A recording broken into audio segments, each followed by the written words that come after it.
The young archaeologists. Unfortunately, there is a lot we don't know about the way our ancestors lived. We know they could sometimes cooperate in large numbers. This was their big advantage over Neanderthals, lions, and bears. But does this mean they always lived together in large groups? For example, did 500 people live together in one very big cave? Or did every family live in a separate small cave and join the others only when they had something important to do together?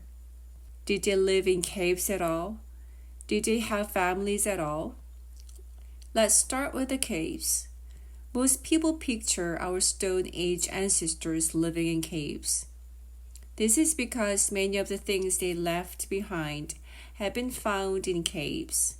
Things like stone tools, bones, and paintings on cave walls.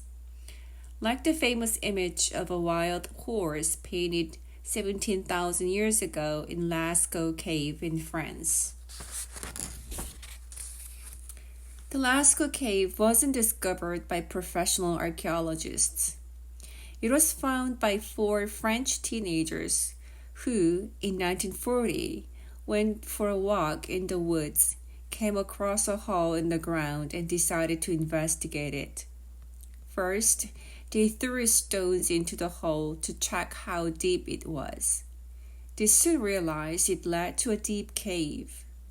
So they climbed into the dark hole and down through a steep tunnel of wet clay into the unknown. They were quite brave. Their bravery paid off when they discovered a large chamber with hundreds of ancient paintings on the walls.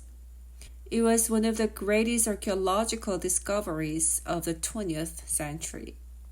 It wasn't the first time youngsters made such an amazing discovery.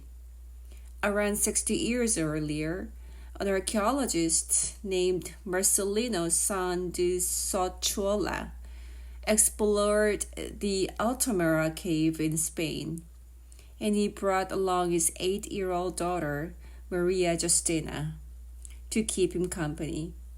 Marcelino busied himself poking around the bottom of the cave, carefully studying every tiny bump in the ground as he searched for ancient bones and stone tools.